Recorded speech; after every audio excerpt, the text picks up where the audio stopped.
G. Welcome to this video, and this is a problem from J 2022. I'm reading this problem for you. The number of 1 functions f, the number of possible 1 mappings f from the set A B C D to another set containing the elements 0 to 10. So एक function है जिसकी domain में 4 elements हैं A B C D और को domain में 11 हैं, और मुझे नंबर ऑफ 1 फंक्शंस की काउंटिंग करनी है। हम ये जानते हैं, मैं थोड़ी थ्योरी को टच कर रहा हूँ, हम ये जानते हैं कि 1 फंक्शन डिफाइन करने के लिए को डोमेन के एलिमेंट्स ज़्यादा होने चाहिए। कार्डिनल नंबर ऑफ को domain should be greater than और equal to the cardinal number of domain, और ये स्थिति प्रिवेल कर रही है जैसा कि मैंने यहाँ लिखा है। तो necessary condition for 1 function prevails, तो वो अब हम ऐसे हालात में 1 फंक्शन बना सकते हैं। तो कितने फंक्शंस बन सकते हैं? 11p4, अगर मैं वैसे काउंट करूं तो 11p4। लेकिन ये क्वेश्चन जेई का है, यहाँ फंक्शन को 1 बनाने के अलावा भी एक कंडीशन और सेटिस्फाई करनी है, और वो ये है 2 times F of A minus F of B plus 3 times F of C plus F of D is equal to 0। तो फंक्शन 1 है, हर एक एलिमेंट को डिस्टिंक्ट इमेज देना है, ये हम समझ गए हैं।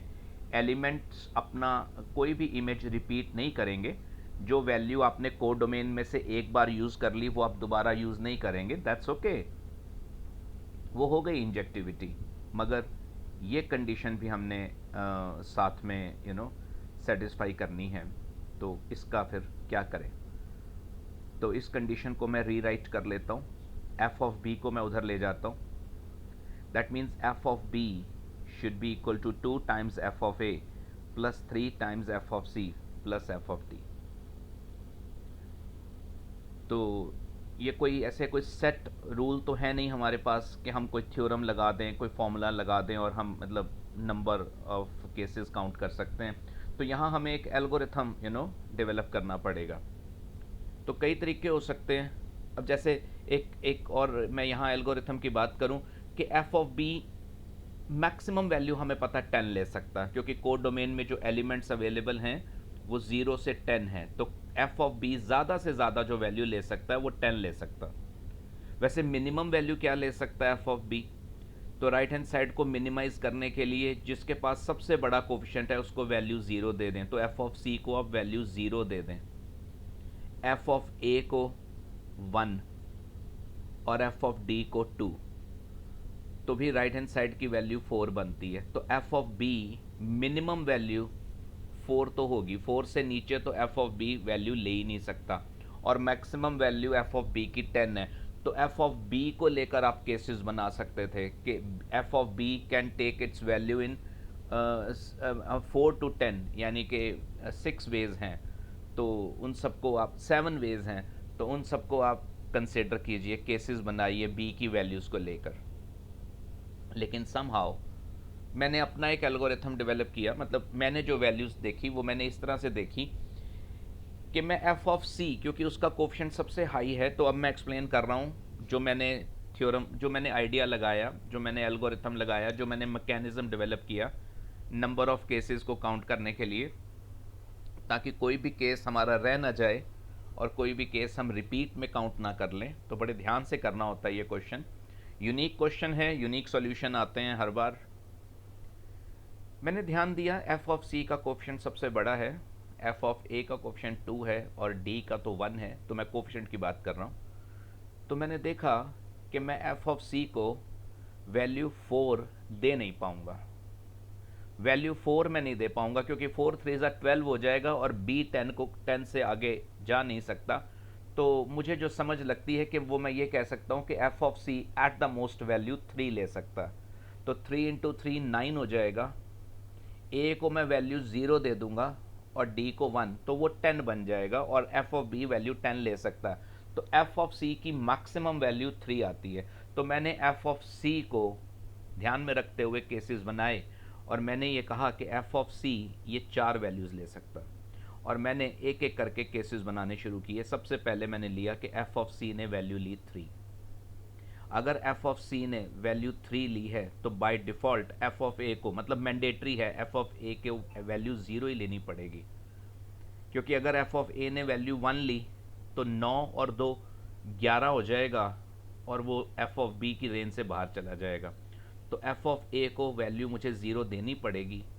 तो ऐसे केस में एफ ऑफ बी की वैल्यू आएगी 9 plus F D.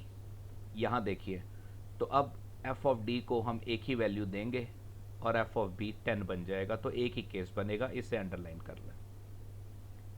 Second case, अगर एफ ऑफ सी ने वैल्यू 2 ली, तो अगर एफ ऑफ सी ने वैल्यू 2 ली तो आप ए को वैल्यू 2, मेरे ख्याल से अगर एफ ऑफ सी ने वैल्यू 2 ली है तो एफ ऑफ ए को आप वैल्यू 3 नहीं दे पाओगे, क्योंकि अगर आपने इसको 3 वैल्यू दी एफ ऑफ ए को तो 3 2 ज़ा 6 एंड 3 2 ज़ा 6, तो ये 12 हो जाएगा, 10 से आगे चला जाएगा। तो अगर एफ ऑफ सी को आप वैल्यू 2 देते हो तो एफ ऑफ ए को 2 ही वैल्यूज़ दे पाएंगे, एक 0 और एक 1। तो यहाँ से फिर केसेस आगे बढ़ते हैं कि अगर एफ ऑफ ए को आपने वैल्यू 0 दी तो फिर एफ ऑफ बी की वैल्यू क्या बनेगी, 2 टाइम्स 0। एफ ऑफ सी को वैल्यू दी है आपने 2, तो 3 2 ज़ा 6 प्लस एफ ऑफ डी, तो एफ ऑफ बी की ये वैल्यूज़ आएगी। तो एफ ऑफ डी को मैं क्या वैल्यूज़ दे सकता हूँ, 4 से कम, 4 3, 2 और 1 मैं दे नहीं पाऊंगा क्योंकि 2 मैं सी को दे चुका हूं और मैं ए 0 को दे चुका हूं। 1 1 फंक्शन है, जो इमेज आपने यूज़ कर लिया आप दोबारा यूज़ नहीं कर सकते। तो एफ ऑफ डी को जो वैल्यूज़ दे सकता हूं मैं वो 4 से, यहाँ बात कीजिए, यहाँ इसकी बात कर रहा हूं मैं। तो एफ ऑफ डी को आप 4 से ज़्यादा वैल्यू तो दे नहीं सकते। 4 3, 2 और 0 अवेलेबल नहीं है क्योंकि 2 सी ने ले लिया और ए 0 ने ले लिया, तो ये 3 ही केस बनते हैं। अब अगर एफ ऑफ ए ने वैल्यू 1 ली तो इमेज का क्या बनेगा, सी ने वैल्यू 2 ली और इसने वैल्यू 1 ली, तो 2 और 6 तो ये 8 बन गया, 8 प्लस एफ डी। तो अब आप डी को ज़्यादा से ज़्यादा वैल्यू 2 दे सकते हैं, लेकिन 2 वैल्यू तो हम दे चुके हैं एफ ऑफ सी को। 1 दे सकते हैं, 1 ए को दे चुके हैं, तो बचा 0, तो एक ही केस बनता। तो यहाँ एक केस, यहाँ 3 केस और यहाँ एक केस, तो एफ ऑफ सी के 2 केसेस हो गए। आगे चलते हैं। अब अगर आप एफ ऑफ सी को वैल्यू 1 देते हैं तो एफ ऑफ ए को आप क्या केसेस दे सकते हैं, 0 2 एंड 3। देखिए, अगर आपने एफ ऑफ सी को अगर आपने वैल्यू 1 दी है, नहीं 3 2 और 1, हाँ, अगर आपने इसको वैल्यू 1 दी है तो ये 3 हो गया। तो आप इसको वैल्यू 4 तो दे नहीं सकते क्योंकि 4 2 ज़ा 8 हो जाएगा, तो 8 और 3 भी नहीं दे सकते।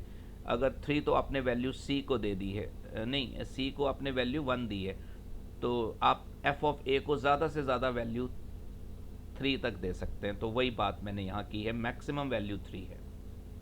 तो एफ ऑफ सी को अगर आपने वैल्यू 1 दी है तो एफ ऑफ ए के ये 3 केसेस बनेंगे, 0 2 एंड 3।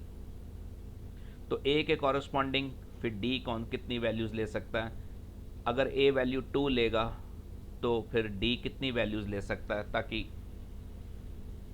इस हिसाब से जब हम केसेस बनाते हैं, धीरे धीरे जब हम आगे की तरफ बढ़ते हैं, तो लास्ट केस अगर एफ ऑफ सी ने वैल्यू 0 ली है, अगर एफ ऑफ सी ने वैल्यू 0 ली है तो एफ ऑफ ए 4 वैल्यूज़ ले सकता है, और हर केस में एफ ऑफ बी की क्या वैल्यू बनती है अकॉर्डिंगली आप स्टडी कर सकते हैं। तो टोटल केसेस 31 बनते हैं। बहुत अच्छा क्वेश्चन था। You need to develop a mechanism. अब ये मेंस का क्वेश्चन है, बहुत अच्छे तरीके से मैंने इसको क्लास में एक्सप्लेन किया है